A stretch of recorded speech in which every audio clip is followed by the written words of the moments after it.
everyone, welcome to today's session. In this session, we're going to explore the concept of digital marketing within the context of digital business management. By the end of this sessions, you will understand the definitions, components, strategies, tools, and real-life applications of digital marketing, especially how it supports business growth in today's digital economy. Now, let's move into the main discussions. Sekarang kita membahas pengertian dari digital marketing. Digital marketing adalah proses pemasaran yang dilakukan melalui media sosial dengan memanfaatkan teknologi internet, perangkat elektronik, dan data pelanggan, serta berbagai platform digital untuk menjangkau audiens dengan lebih cepat, akurat, dan efisien. Berbeda dengan pemasaran tradisional yang hanya mengandalkan media fisik seperti brosur, billboard, atau televisi, digital marketing memungkinkan bisnis untuk melakukan komunikasi dua arah secara langsung dengan pelanggan. Digital marketing juga bersifat measurable atau dapat diukur sehingga setiap strategi yang diterapkan bisa dievaluasi, apakah efektif atau tidak. Data seperti jumlah pengunjung, jumlah klik, jumlah orang yang melihat iklan, hingga persentase konversi dapat dipantau secara real time. Dengan karakteristik seperti ini, digital market menjadi salah satu strategi kunci bagi bisnis modern, baik skala UMKM maupun perusahaan besar. Nah, pentingnya digital marketing itu di era digital saat ini, perilaku konsumen berubah secara drastis. Mayoritas orang menghabiskan banyak waktu di internet, baik untuk mencari informasi, berbelanja, menonton video, maupun berinteraksi di media sosial. Karena perubahan perilaku ini, bisnis dituntut untuk hadir di platform digital agar tetap relevan dan mampu bersaing. Sekarang kita akan membahas beberapa alasan utama mengapa digital marketing sangat penting bagi bisnis. Untuk meningkatkan jangkauan pasar dengan digital marketing, bisnis tidak hanya bergantung pada pembeli di sekitar lokasi fisik. Konsumen dari berbagai kota bahkan negara lain dapat dijangkau hanya dengan konten digital. Selanjutnya ada biaya pemasaran yang lebih efisien. Promosi lewat media digital bisa jauh lebih murah dibandingkan pemasaran konvensional. Bahkan dengan modal kecil pun, sebuah bisnis dapat membangun brand awareness yang kuat. Terus selanjutnya ada interaksi langsung dengan pelanggan dengan adanya media sosial. Pelanggan bisa memberikan komentar, pertanyaan, atau umpan balik secara cepat. Hal ini membantu bisnis membangun hubungan emosional dan meningkatkan loyalitas. Selanjutnya ada pemanfaatan data untuk pengambilan keputusan digital marketing. Digital marketing memberikan data yang lengkap tentang perilaku pelanggan. Informasi ini dapat digunakan untuk memprediksi kebutuhan konsumen, menentukan strategi harga, hingga membuat produk baru. Selanjutnya ada akses yang fleksibel dan tanpa batas waktu. Digital marketing bekerja 24 jam sehari. Konten Anda bisa dilihat kapan aja, tidak bergantung pada jam buka toko. Selanjutnya kita akan membahas komponen utama digital marketing. Digital marketing memiliki banyak komponen. Masing-masing komponen memiliki fungsi berbeda, tetapi saling melengkapi satu sama lain. Yang pertama ada SEO, Search Engine Optimization. SEO adalah teknik untuk meningkatkan ranking website di mesin pencari seperti Google. Semakin tinggi posisi website Anda, semakin besar peluang orang mengunjungi website tersebut. SEO sangat penting untuk bisnis yang mengandalkan website seperti sumber traffic. Selanjutnya ada SEM, yaitu Search Engine Marketing.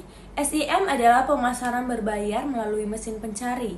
Ini biasanya menggunakan Google Ads. Dengan SEM, bisnis bisa tampil di halaman teratas Google lebih cepat dibanding SEO yang membutuhkan waktu lebih panjang. Selanjutnya yang ketiga ada Social Media Marketing atau SMM. SMM mencakup strategi pemasaran melalui platform seperti Instagram, TikTok, Facebook, Twitter, dan lainnya. Media sosial bukan hanya tempat berbagi foto, namun juga menjadi marketplace besar yang mempengaruhi keputusan pembelian. Yang ketiga ada content marketing. Konten marketing berfokus pada pembuatan konten yang bermanfaat untuk menarik dan mempertahankan pelanggan. Konten dapat berupa artikel, video, postingan, podcast, ataupun infografis. Yang selanjutnya, yang kelima, ada email marketing. Email marketing digunakan untuk menjalin komunikasi dengan pelanggan secara personal. Biasanya dipakai untuk mengirim newsletters, pengumuman promo, dan informasi produk baru. Yang keenam, ada influencer marketing. Ini adalah strategi memanfaatkan tokoh berpengaruh di media sosial untuk mempromosikan produk. Influencer dapat meningkatkan kepercayaan konsumen dan mempercepat penyebaran informasi. Yang ketujuh, ada website dan landing page. Website adalah pusat informasi bisnis. Landing page digunakan untuk kampanye tertentu. Biasanya untuk mengarahkan pengunjung agar melakukan tindakan khusus seperti membeli atau mendaftar. Selanjutnya kita akan membahas strategi digital marketing yang efektif. Untuk menerapkan digital marketing yang efektif, bisnis perlu memiliki strategi yang terukur dan terarah. Menentukan target audiens. Yang pertama, ada menentukan target audiens bisnis harus memahami siapa yang menjadi pelanggan utama, usia mereka, lokasi, minat, dan perilaku online. Yang kedua, ada membangun identitas merek atau brand identity. Bisnis harus memiliki identitas visual, suara brand, dan pesan yang konsisten agar mudah dikenal. Selanjutnya, membuat konten yang berkualitas. Konten harus relevan dengan kebutuhan audiens. Konten yang baik dapat meningkatkan engagement. Terus, selanjutnya ada menggunakan data dan analisis. Semua data dari platform digital harus analisis untuk mengetahui apa yang berhasil dan apa yang tidak. Selanjutnya ada konsisten dalam posting dan komunikasi. Konsisten akan menjaga bisnis tetap aktif di mata konsumen. Selanjutnya ada mengoptimalkan penggunaan iklan berbayar.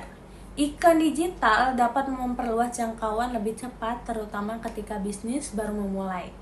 Selanjutnya ada membangun hubungan jangka panjang dengan pelanggan. Bukan sekedar promosi, tapi menciptakan komunitas yang aktif dan loyal. Selanjutnya kita akan membahas tools digital marketing yang sering digunakan. Yang pertama ada Google Analytics untuk memantau traffic website. Yang kedua ada Meta Business Suite untuk mengelola Instagram dan Facebook. Selanjutnya ada Canva atau CapCut, pembuatan desain atau video. Terus juga ada MailChimp, email marketing. Selanjutnya ada Spotify or Starlink atau website, itu membangun toko online. Selanjutnya ada Semrush, itu untuk riset SEO. Dan yang terakhir ada Hootsuite untuk menjadwalkan postingan. Tools tersebut membantu mempermudahkan proses analisis, pembuatan konten hingga pengelolaan kampanye digital. Selanjutnya nih, sekarang kita akan membahas studi kasus. Studi kasusnya aku ambil dari sebuah kedai kopi yang bernama Utarakan Coffee. Dia ini mengalami beberapa kendala seperti pesanan masih dilakukan secara manual yang menyebabkan antrian panjang. Terus juga ada promosi hanya mengandalkan cara konvensional dan terus juga ada jangkauan pelanggan terbatas di sekitar toko. Nah, solusi apa sih yang bisa diterapkan untuk menggunakan website Starlink sebagai sarana pemesanan? Terus yang kedua ada mengoptimalkan promosi melalui media sosial dan membuat konten visual untuk memperkuat brand. Nah, hasilnya dari itu semua adalah proses pemesanan lebih cepat, peningkatan visibilitas brand, terus juga ada jumlah pelanggan udah pastinya akan meningkat, terus juga ada operasional menjadi lebih efisien. Studi kasus ini membuktikan bahwa digital marketing tidak hanya cocok untuk perusahaan besar, tapi juga sangat berguna untuk UMKM. Thank you very much for being part of today's sessions. We have explored how digital marketing plays a crucial role in the shaping modern business strategies. From understanding its fundamental definitions, key components, effective techniques, commonly used tools, and the way to real-world case studies such as Utarakan Coffee, I hope today's explanations give you a clearer understanding of why digital marketing is essential, how this works, and how you can apply it. Either it's your academic projects, future workplace, or even your own entrepreneur journey. Thank you once again for your attention and participations. Keep exploring, stay curious, and continue learning because the digital world evolves rapidly and those who adopt will always stay ahead. See you in the next session. Thank you, guys.